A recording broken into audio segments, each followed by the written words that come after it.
Hello everyone. So there was a question, number 5 from the inverse homework. So number 5, G and J. So with number 5G, it says verify that f of g of x equals x and that g of f of x equals x. So first I'm going to do f of g of x by plugging in g of x into my f of x. So I have 1 over 1 plus 1 minus x over x. Okay? Now what I need to do is I need to add these fractions together. So when we add fractions, we need a common denominator, which would be x. So I'm going to multiply this 1 by x over x.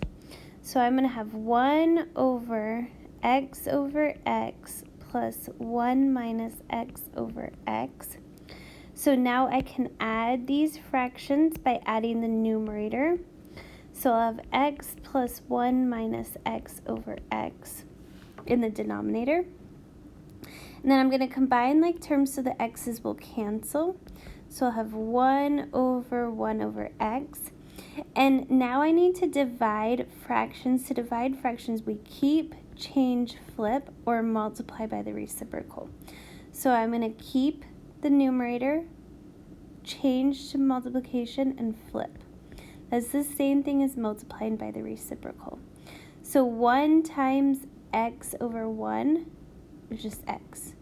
Because x over 1 is just x, so 1 times x is x. Okay?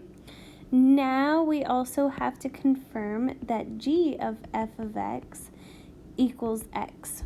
So this time I'm going to take my f function and I need to plug it in for this x and for that x. So I'm going to have 1 minus x over x. Sorry. 1 minus, now I plug in the f function, 1 over 1 plus x, all over the f function, 1 over 1 plus x. So now I'm going to try to add these fractions. To add those fractions, I need a common denominator, which will be 1 plus x. So I'm going to multiply this by 1 plus x over 1 plus x.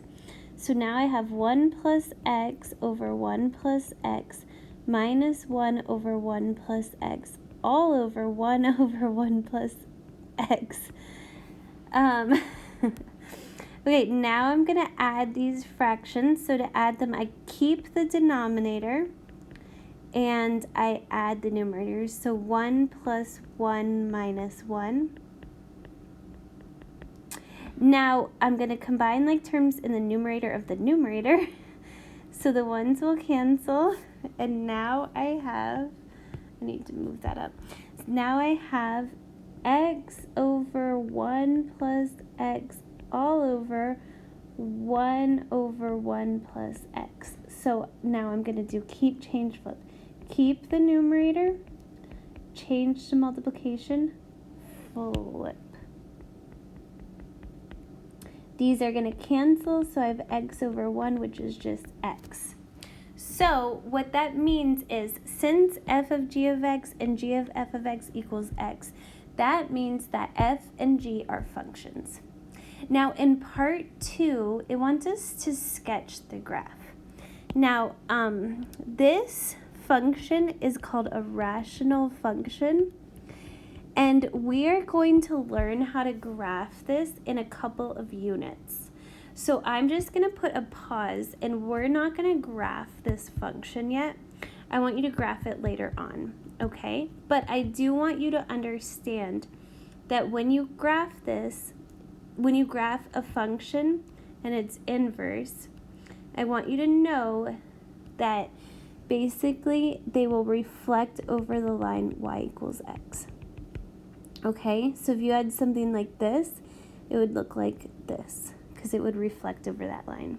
Okay, but we're not going to graph this one just yet. Okay, so now let's try letter J together. So first we have to do f of g of x, and we have to show that that equals x. So I'm going to take my g of x function and I'm going to plug it in here.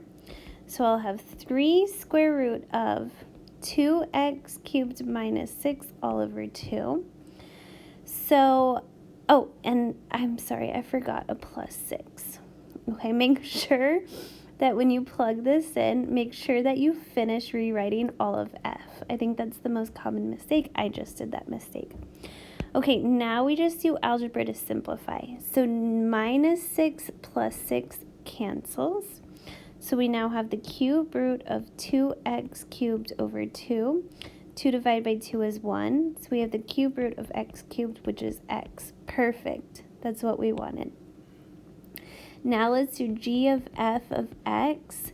So we have, we're going to take f of x and we're going to plug it in for this x. So we'll have 2 times the cube root of x plus 6 over 2 cubed minus 6. A cube root and a cube cancel. So we have 2 times x plus 6 over 2 minus 6. When we multiply by 2 and divide by 2, those cancel. So we have x plus 6 minus 6. So we get x. Oops, I didn't mean to put that. So since f of g of x equals x and g of f of x equals x, then f of x and g of x are inverses. Okay? So now yes, we are going to try to graph this. And so I'm going to erase this part. And what we're going to graph is first we're going to graph the g of x function. So a cubic function looks kind of like this, but there's a little bit of transformations. I think it moves down 2, and I think there's a vertical, moves down 6 and a vertical stretch of 2. So what I'm going to do is I'm going to type this into my calculator in the y equals. So I'm going to put y equals, I'm going to put y equals 2x cubed minus 6. And just like I suspected, it did move down 6. And it looks a little bit like this. And we just need a couple of points. So this point is 0, negative 6. And I'm going to estimate that point looks like it's 1.5. I did not draw it to look like that. Let me redraw it. Boop, boop, boop. Okay, so now should look better. Okay, so this point is 0, negative 6, and that point looks like 1.5, 0. We could find that specific point. Now remember, when we graph the inverse, the x and y values switch. So we're going to have a point negative 6, 0, which will be here, and we're going to have the point 0, 1.5, which would be here. And then it's going to reflect over this axis, which is a little bit hard for my brain to see, but I think it goes like, and it goes like